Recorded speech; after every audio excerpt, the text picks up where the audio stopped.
question because it is the bread and butter of what we do, really. Especially in the UniAdvocates, our aim is to listen, to represent and empower. And I think through those steps is how we reach that empowerment stage with the students. I think touching on also the generational change is massive. And as a shout out to young people today, I think, young people really are opening up about mental health. And we've, seen a massive shift in stigma as a result of that. People are open to speaking to their friends, to their families, and to accessing support. I can't even imagine what my university experience many years ago would have been like if, there was this openness and, reduction in a lot of the unhelpful narratives around mental health.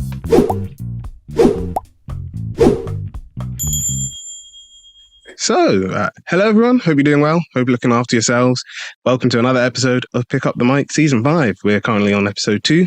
It's crazy to think that we've been going on this journey for a long time, but we're happy to give you more episodes and talk about interesting topics with a wide range of interesting people.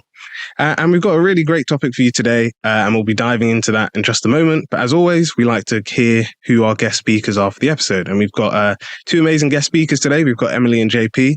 As I always say, I don't want to, bore you with the introductions of me reading them themselves because I will never do them justice. So instead, I'm going to hand over to our wonderful guest speakers. So we're going to start off with Emily. Could you just please introduce yourself and let our audience know a bit more about you? Yeah, thank you, Jeffrey. So I'm Emily, and I'm here today from Advent Advocacy to speak about what we do and a little bit about mental health as well, which is our main area that we work in. So I graduated last year from my master's in forensic psychology, which kind of led me into the role that I am now, and we'll get into that a little bit more later. I got straight into advocacy about a month after I submitted my dissertation, so it was a quick transition. Prior to that, I've worked in volunteering for offender rehabilitation and a lot in hospitality as well, which you wouldn't think would necessarily be related to mental health, but you'd be surprised. So yeah, that's me mainly. I'm really interested in mental health and championing youth mental health in particular. Thank you very much for that. And we're now going to hand over to JP. So could you please introduce yourself to our audience? Thanks, Jeffrey, and thanks for the intro. So I've been working for Advent Advocacy for coming up to 8 years now. It's hard to believe, actually, thinking about it. It's been an amazing journey, and I've developed a real passion for mental health through the role that I'm in and working with Advent. And previously, I'd worked in the third sector. I've always had an interest in human rights. Even when I was at university, I took a different route to many people who get into advocacy, and that I studied a subject that isn't directly related to mental health, but it was very relevant to human rights. And that was actually my sort of entry point to mental health and to advocacy. So yeah, similar to Emily, I've also done quite a few things in my background. I've worked and volunteered in the third sector. I've worked in sort of corporate settings, both in the UK and abroad. And now I'm based in London, and my work with Advent sort of taken me around the country, and in more recent times with COVID, on more platforms like this. So, yeah. Thank you very much to both of you for those wonderful introductions. And yes, as you can guess, we'll be discussing a lot about mental health advocacy, and particularly about what Advent Advocacy does. And if they're at a university, as you guys know, as audience, we're from Brunel, and they do help Brunel students. So we'll be talking a bit more about that later on, and in the description below, as well as later on in the episode, we'll be talking about if you are interested in using some of the services or getting in contact, how to do that. But we're going to start off with the first official question. Now, for this question, we'll start off. We'll swap things around. So we'll start off with JP for this one. But we'd essentially like to know as an audience, why did you decide to join Advent Advocacy? Because you both mentioned that mental health and helping people is a passion of yours, and it's really interesting that you've joined this organisation. But we want to know particularly, what drew you to Advent Advocacy. Thanks, Jeffrey, and also just to say it's a real pleasure to be on here and to be able to get the word out about advocacy, because it is one of those jobs and roles that I think that people have an idea of what it's about and have probably heard the term advocacy, but when it relates to independent mental health advocacy and the work that we do, it's very niche. So kind of to answer your question about what led me to Advent Advocacy and what led me to advocacy, like I said before, I had a real passion in human rights, and I've actually found it quite difficult to find myself in a role within that sphere, especially as a sort of just recent graduate. And I know this podcast speaks to many students and recent graduates who might also be feeling like this. It can often be quite difficult to get that first step on the ladder under your belt. And especially when you're looking at a really niche sort of sector like the third sector, and even further than that, for me, it was human rights. And I've done so much volunteering in that remit and sort of activism. It was really difficult just trying to secure that first step. And so I found myself sort of segueing and using my experience. So I studied Arabic with business management at university. So I studied the region, the Middle East, traveled, and I found myself working abroad for the first part of my career. And within that role, which was actually a PR and communications consultancy role, I found myself working on a project relating to the national mental health strategy for Qatar, where I was at the time. And that sort of piqued my interest in mental health. And when I returned to the UK, it was something that really sort of invigorated me. And I said to myself, I really want to get into mental health. There were many entry points within that, and advocacy sort of spoke to me as being something quite linked to both my passion that I discovered for mental health and also human rights, and it sort of bridged that gap. I don't know if it would be useful maybe to have an introduction about advocacy in general, because I guess a lot of listeners might be wondering sort of, what is advocacy and what do advocates do? So if that's all right, Jeffrey, I'll jump right in then. Sorry about that. It's one of those annoying things when you're trying to mute on a meeting. No, that's perfectly fine. I think, like you said, a lot of students, even myself, when we were discussing recording the episode, didn't really know much about what advocacy is. So yes, I think hearing about that would be really, really interesting. Super. Yeah. So what we do as an organisation is we provide mental health advocacy support, and that's quite different to what people might think of as mental health advocacy, which is also correct in that raising awareness about mental health, campaigning about mental health challenges, bringing it into society and talking about it and reducing stigma. All of that is certainly advocacy. What Advent and other organisations like us do is we provide a specific statutory role, which is the independent mental health advocate. And sometimes that's abbreviated to IMHA, which you'll see, IMHA.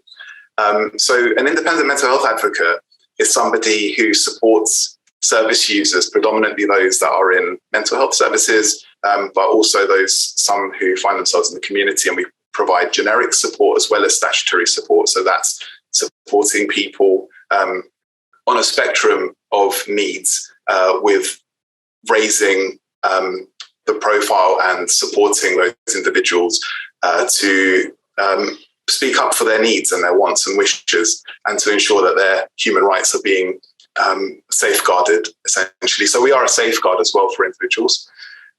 So that's kind of a really sort of brief summary of what advocacy is. There's a whole rich history that goes behind that with how advocacy came about, how it ended up in statute, and there's a lot of resources online that will sort of pique the interest of those that are interested in learning more. I wouldn't want to sort of not do it justice in sort of my summary of it, but it's a movement that started as a peer-led movement. So it was people who'd gone through mental health challenges and had been, within services, came out and said, I want to make a difference and change the experience that I had, and went back into services to support others. And so that's sort of the seed of how advocacy started many, many years ago. We also provide the UniAdvocate service, which I'm sure Emily will speak on more as she oversees that. And that is an example of kind of what started off as a passion project for Advent Advocacy, of bringing advocacy into a different sector that we saw that there was need, which is the student body, and particularly those at university, for a whole host of reasons. Many people find that that's actually the first encounter they have with their own mental health challenges. And so we've found real great success with allies like Brunel, who have supported us to grow and to reach those students and to advocate for them. So it's been a real pleasure of a journey. Thank you very much for that. And, like you mentioned, we will be diving on into, mental health, and that is related to our mic check, our fact for today's episode. And I won't spoil that yet. We do have a particular question for that. So just keep that in mind, our wonderful audience.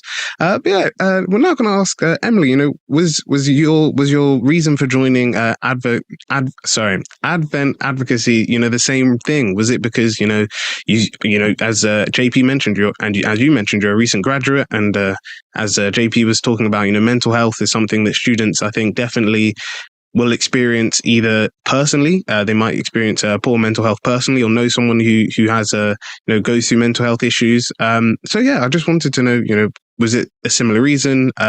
Just let us know. Yeah, definitely. I think JP's experience is similar to a lot of people's. When you're a recent graduate and you're just looking for something in your field, it can be very difficult to get into work. I think a lot of psychology students will know it is very hard and very competitive. But when I saw the job advert for Advent, I was really interested in it because, like JP said, I didn't actually really know what advocacy was at the time. It's not really something that's talked about a lot if you're not already in that kind of sector or that field. But one thing that did particularly draw me to the role was the advertisement for student advocacy and the description there about supporting students and raising their voices and empowering them. Because I thought, hey, I would have loved a student advocate at my university. So if I can be that person for people who were in my position, especially doing my master's and my third year in the middle of COVID, it was just a real opportunity for me to be the support that I didn't have as a student, and that really drew me into the role.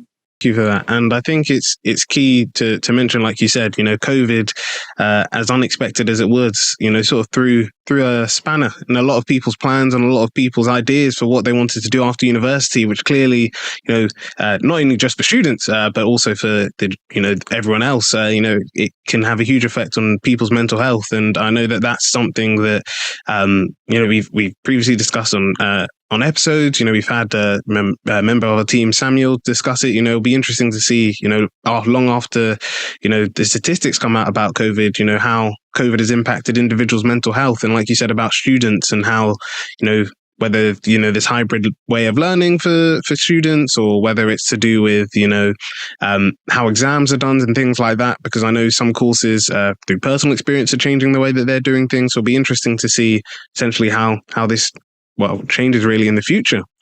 We're now going to go on to our next question, and we're going to swap things over, so we're going to start with Emily for this one. And this is all about how does, UniAdvocates and Advent Advocacy, I guess, how do they empower students? Because that's essentially the title of today's episode, empowering individuals, empowering students. And that's something that we love to do on the podcast. That's something that, as a team, we love to try and do in our own lives as well. And we just would like to know, essentially, how do you guys do this? Yeah, well, I'm glad you've asked that question, because it is the bread and butter of what we do, really. Especially in the UniAdvocates, our aim is to listen, to represent, and empower. And I think through those steps is how we reach that empowerment stage with the students. Even just giving them someone to talk to, an impartial sounding board, can make them feel like their experience are important and give them kind of that courage and that bravery to speak up. And I think for students, knowing that there's someone in their corner who is there to support them and can represent them if necessary just gives them that little bit of an extra a push and the bravery to say, hey, actually, I'm struggling, or I don't think that this is working at my university experience, and letting them know that they're not alone, I think, is what gives them the power to feel like their voice is important. And I think for students, being overlooked for so many years by processes in the government, by mental health in general, I think us speaking up and saying, students, you are important, kind of just gives them the opportunity to speak where they might not have felt that they did have that opportunity before. And we always just want to make students feel comfortable and confident in raising their voices. No, that's so true. And thank you for that. Because I think, kind of like you mentioned, I guess two quick things is one, like you mentioned, just even being able to speak, just like you said, as a soundboard, to just let people know what you're going through or just to talk about things is always, it's always very useful. But also, like you said about, sometimes young people don't feel like they're a part of the process of change, and they're actually active members of their community in making change. There was this really interesting TED talk that we shared on our website a few days ago, and that was all about, it was by this person called Nashra, I believe, and it was all about, what if young people ran the world? And it's a really interesting TED talk, and I'll make sure that we include a link to it below. But it was all about, like what you were saying, of getting young people involved in these decision making.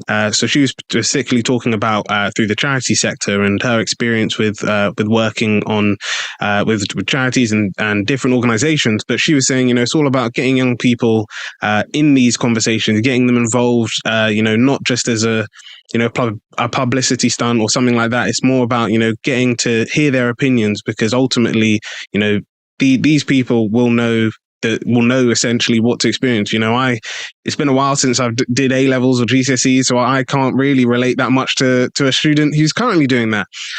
But it's always about hearing them and, their opinions, because they're the ones going through it, and they'll be able to help you to make change that's actually going to truly impact, individuals. And it's great to see that, UniAdvocates does that. But yeah, JP, what about you? Yeah, I think those are all really pertinent points. And I think touching on also the generational change is massive. And as a shout out to young people today, I think, young people really are opening up about mental health. And we, seen a massive shift in stigma as a result of that. People are open to speaking to their friends, to their families, and to accessing support.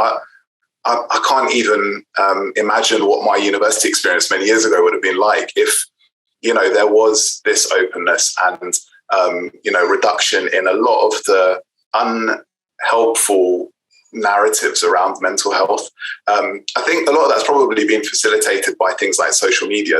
I know social media gets a bad rep, but actually, if you use it in a sort of, appropriate way, I guess, and you sort of use it to if you use it rather than allow it to use you, let's say that, if you're actually engaged in it, and you're selecting people to follow that sort of represent the values that you're trying to align with, there's so much great content out there. I mean, I'm fascinated as someone who's only been using Instagram for a short period of time, just how much great content there is to talk about mental health, and to really speak to an individual who might otherwise not feel represented.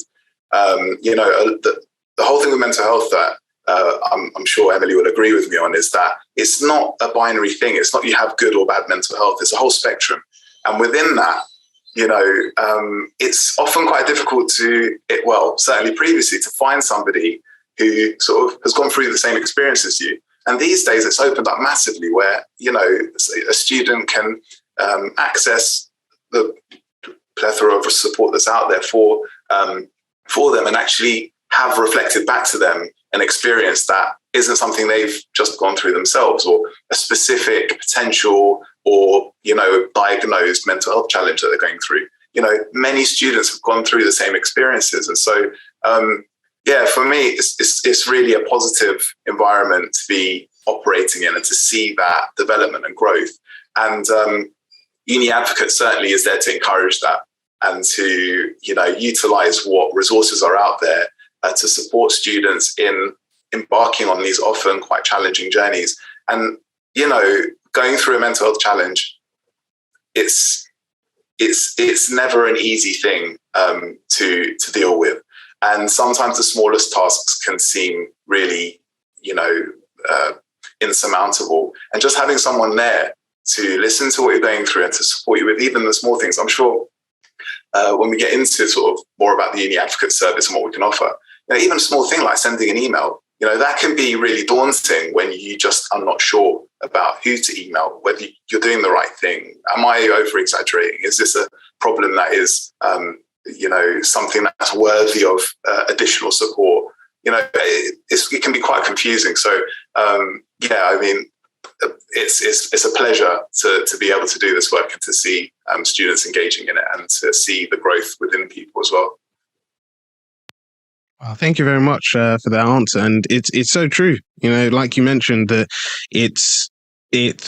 mental, like you said, students will go through, I guess, a mental health, experience some form of mental health during their studies, especially uni students. And I think, what you mentioned, it's important to note or to, reflect on, sometimes it is just like you said, those simple things of just having someone, check up on you, or, someone saying, oh, hey, like if it's you might be some people listening, you can relate to this of being, a final year student and you've got a dissertation and someone just says, hey, let's go have a coffee today. I know we've had, a long lecture and I know you might be wanting to work on your dissertation, but hey, let's just have like 15 minutes. We'll have a nice cup of coffee and we can talk about anything else other than your dissertation or what you're going to do after uni. And it's just having stuff like that that's really, really impactful. One podcast that I listen to is which is actually interesting enough, done by ex-Brunel students as well. And theirs is called the Full Why podcast. And they did do an episode on the mental health. And it was really interesting because they spoke about, their own mental health journey and essentially how, COVID impacted that and just, the feeling of not being motivated to do things, but knowing that you have deadlines. And then it's that cycle because then you worry because you're not working towards your deadlines, but then you also don't feel motivated to.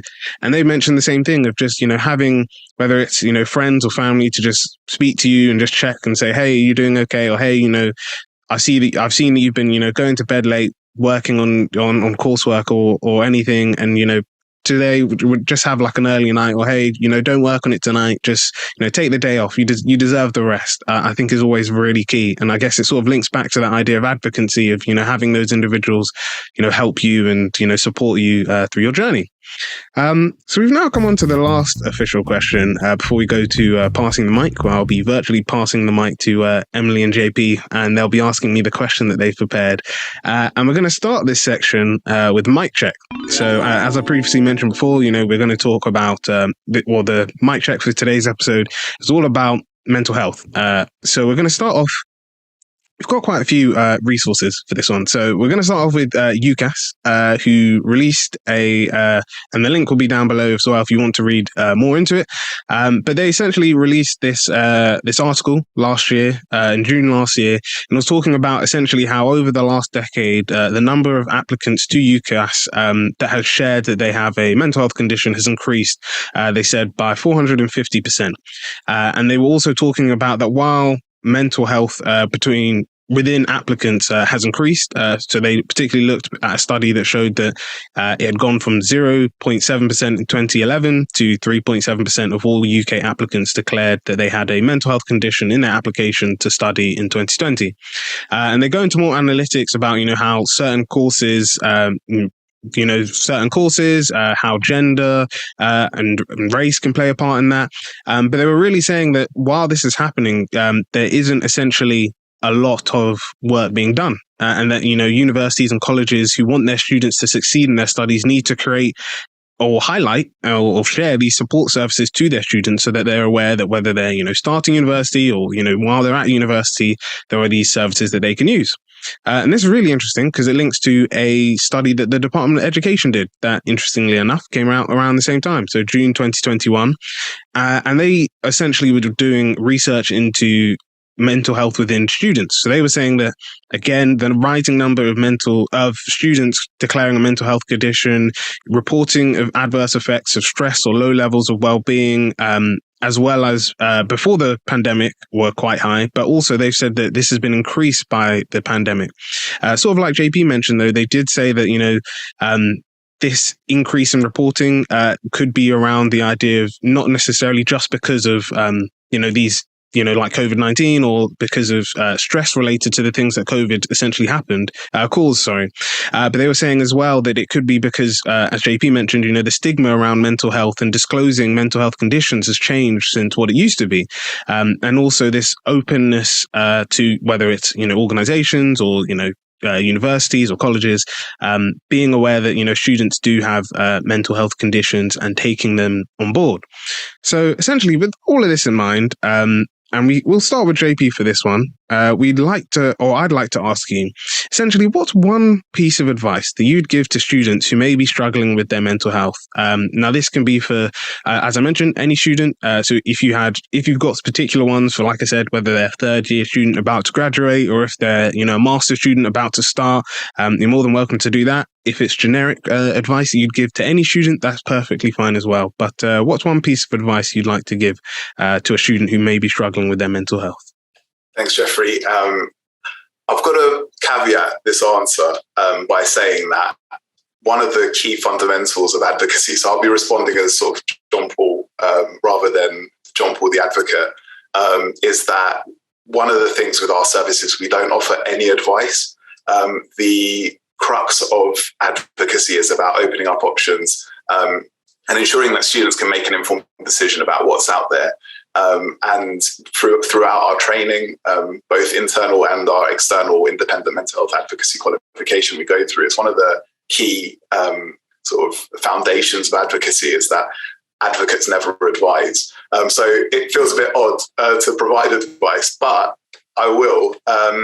And also just to highlight a previous episode that I listened to, I think it was quite recently, about mental health. I think it was a person called Baz who worked visited mental health services. And it really resonated with me, that experience of going into these settings and recognizing that there is a whole swathe of individuals who go through an experience that is otherwise not, you're not aware of it. Until you really enter. I'd never entered a mental health service before working as an advocate. So, I think what I would suggest to students who have an inquisitive mind and may be going through a mental health challenge is just to absorb as much information as possible about the mental health sector and to really understand what their rights are. That can be facilitated with the support, shameless plug of an advocate. But also there are plenty of resources out there.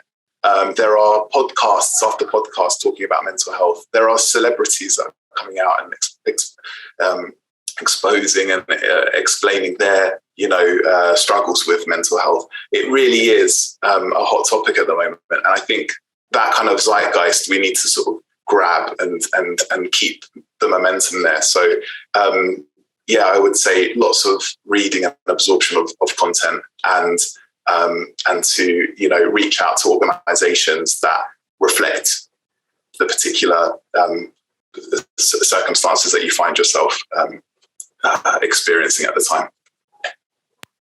Well, thank you very much for that. And Emily, what would be your one piece of advice? I think speaking as an individual, of course, on a personal level, it sounds so simple and you'd think it would be something that everyone thought about, but it's just to talk, especially to third-party resources that are available at universities like counsellors, because it's free and it's there. It's so worthwhile. As someone who used the counselling service at my own university, I found it to be so beneficial. And although you sometimes come out of a session feeling a bit heavy because you're unpacking years of repressed feelings and sometimes trauma that you don't deal with at the time, at the end of the day, it really did help me and it showed me my own strength. And there's something so incredibly empowering about recognizing your own vulnerability and accepting, although it sounds cliche, that it's okay not to be okay. And it's a journey that is a tough one. And even now, it's still something that I'm working on, realizing it is okay to be okay. And it's not every day that I remember that, but just talking to someone who's not in your personal life can release so much of the pressure that you might feel about talking, because they are completely unrelated and you don't have to face them on a day-to-day basis. So you're not constantly reminded of your conversations, or you don't feel like you're bringing it into your social life. And it's just a free resource that's there. And I really think that more people should seize the benefits from it, especially students. Well, thank you very much, the both of you, for that, because I think, the students listening will definitely, appreciate hearing this advice. And I think, like you both touched on, of whether it's, JP's advice of looking and absorbing this information that you can get from online resources. One we always like to share a bit is Mind. Mind always have really great resources, and particularly targeted resources for, if you're a student, if you're a manager, if you're, you work in this industry, if you work in that industry, advice on how you can, keep an eye and look after, whether it's your manager, your employees, mental health. If you're a student, how can you look after your mental health as well?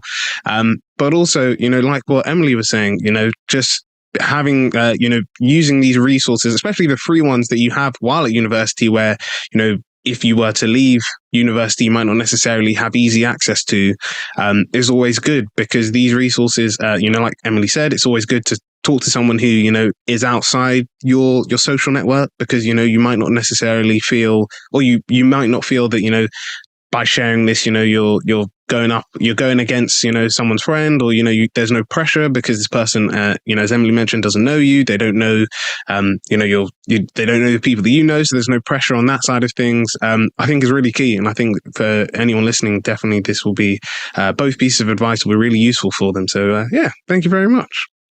So we're now going to go on to passing the mic, where I will virtually be passing the mic over to Emily and JP. They've prepared a question for me. I'm not sure who's going to be asking the question, but I'm gonna let the two of them decide. But if you could please let me know the question that you will be asking me. Do you want to go for it? I'll pass the mic to you. Thanks, Jeffrey. So our question for you is, what imagery does the term advocacy conjure up for you? So when I got this question, it did make me think for a bit, because I was just like, what terms does advocacy, or what imagery does advocacy bring to me? I think for me, it's just kind of like what you guys have already mentioned. Is it's this idea around helping individuals. It's being able to go to someone who. Sort of like what JP was saying, it's not someone that necessarily is like, I guess, like a doctor, and they're the treatment method, but it's someone that you can explore options with. It's someone that you can say, this is what I'm going through, and they'll be like, okay, these are the options available to you. These are the resources that you could use that, I would recommend. And, if you have any questions or queries, we can go through them together. It's sort of like a helping hand that sort of can guide you through certain situations. And I think that that's essentially a really key part of advocacy. And, kind of like what we mentioned at the start, that not a lot of people might necessarily know what that means, or necessarily know what that means, when it comes around, the terms of mental health. But I think it's being able to go to these, resources like yourselves, and to know that, there's someone who's willing to listen to whatever you've got to say, and they're open to, let you know, okay, this is what you're going through. Here's some of the resources that we'd like to share with you. Or here's some next steps that you can do, or here's some things you can do, that, rather than it necessarily being like, oh, you feel this way, this is the best way to treat this. Because there's, I guess, that level of personal connection that might not necessarily be there with treatment methods, but with advocacy is that personal level that I think makes it different. It's that understanding of the person, and sort of getting to that person's the empathy, and getting to that person's level, and understanding what the person's going through, or at least empathizing on, what the person's going through, but being able to say, these are some of the resources that we like to share with you because we think that this would really help you. So, that would be the imagery that comes up when I hear the word advocacy. Perfect. I'd say that's amazing. Oh, thank you. Sorry, Jeffrey, I just wanted to jump in there and say that's A-star answer, because most of the time people tend to sort of think of advocacy as a legal kind of role, and that's also not that far removed. I mean, it is statutory, and advocates, there are also legal advocates, and they have a distinct role within the legal system. Also, some people sort of go to like the devil's advocate, and the saying, and kind of think of us as people that might provide the counter arguments, and again, legal. You've hit the nail on the head. So absolutely, everything that you've said. Oh, thank you very much for that. It's always good to know that my answers do well. So I'm proud of that. But we're now going to go onto our MC of the Month section, where we talk about organizations and individuals that relate to the topic, and we would like to share with you. Now, essentially, for this one, it's been a bit of a tough one. I won't lie. Mainly because, like I mentioned, before, there are a lot of organizations that do amazing work around this. So essentially, again, I know that sometimes, and our audience might feel like I can't make a decision, but I promise, on this is one of those other occasions where we'd like to essentially share all resources. So organizations that look after mental health in whatever capacity that may be. So, whether it's previous organizations that we've had on, such as FICA, whether it's, Advent Advocacy that we've got on today, whether it's, organizations we've shared that they share resources like the Mental Health Foundation or Mind, all these organizations that help to look after the mental health of individuals, and particularly as a student, those that look after students are always ones that we like to share. So essentially, those are our MCs of the month. As we mentioned, and we'll sort of go on to it just after the next bit. There might be a form of Advent advocacy at your own university. If you're a Brunel student, then obviously you now know that it's at Brunel as well. So feel free to get in contact with them, and we'll be letting you know all those details in just a bit. But yeah, thank you very much for that. And we've now come on to our second last segment, which is our new segment that we've added for season 5, which we call Takeaway. And unfortunately, as we mentioned before, this is not meaning that we're sending Uber Eat or delivery food over to you, but it's our takeaway message. The key thing that we would like you, our audience, to take away with you from listening to or watching today's episode. So as we've got 2 guest speakers, we're going to ask both our guest speakers. So what would be? So we're going to start with Emily for this one. Emily, what would be your one key takeaway message that you would like our audience to go home with? I would say that my key takeaway message, as a person and as an advocate, is to have courage in your convictions and to use your voice, because it's the best thing you can do for yourself, really, is to believe in yourself and believe in your voice. That's wonderful. Thank you very much for that. And JP, what would be your takeaway message? I would say that reaching out is power. I would say that's empowering and powerful to reach out and to embrace that vulnerability, because there is so much help out there. And just taking that one brave step and reflecting what Emily said, also sort of jumping on her coattails here, but it is very much that first step is the most daunting, and once you're in that sphere, you'll find so many people that have gone through similar experiences and can support you through any challenges that you're facing. Thank you both for those wonderful messages. And it's true, like you said, being able to just take that first step, it might be daunting, it might feel, a bit stressful, but as you sort of heard today, and as we've previously mentioned, there are loads of resources out there that, will support you in any way, shape or form. And, please, if you are a student, particularly, as we've mentioned in today's episode, but also even if you are an individual who's listening and feels like they might be struggling with their mental health, then please do get in contact with support services or with organizations like the ones we've spoken about today. But yeah, thank you very much to our wonderful audience, and thank you very much to our wonderful guest speakers, to Emily and JP for joining us today. Before we let you go, as I mentioned, there might be some students, particularly Brunel students, who might be listening and thinking, wow, this is really good. I loved learning about Advent advocacy, and I'd love to get in contact with them, whether this is to, use your services or find out more about you guys and how they can use your services. So essentially, we just want to ask, what is the best way for our audience or any individuals listening, particularly if they're Brunel students, to get in contact with you? So first thing is that you can get in touch through the website, so adventadvocacy.co.uk. For universities like Brunel who have a service in place, there's information on there about who your advocate is and when that advocate will be supporting students at the university. There's also the Instagram page, which is at UniAdvocates. So you can follow a lot of the great content that Emily puts up on there. There'll be more Instagram lives coming on board. And that's also a resource for students who want to get in touch. You can DM us through there. Also, a shout out specifically to the Union of Brunel Students and Ruth Sharma, who has really supported our cause. So there are resources around campus as well. And posters and leaflets about the UniAdvocate service, which students will be able to see and read about our service from that as well. So those are sort of the key ways to get in touch. Oh, thank you very much. And I guess I just want to quickly check, because I think this is right. I am right in saying that, Emily, you are the Brunel advocate. Is that correct? Yeah, so I support the students at Brunel. I also oversee the UniAdvocates service. So for any queries related, you can get in touch with me. All of our details can be seen on the Instagram as well. So you can DM me Instagram and I'll pick it up, or you can send us an email. And I will be there for Brunel students. And anyone else who's got any queries about the service, you can get in touch at any time. Oh, perfect. Thank you very much to the both of you. And thank you again, a wonderful audience, for listening to or watching another episode of Pick Up the Mic. If you like this episode, then a like, comment and subscribe is always appreciated. If you're not a Patreon member or you're not subscribed to the channel, please make sure that you do, so you can catch the next one, and make sure you press the notification bell so you don't miss it.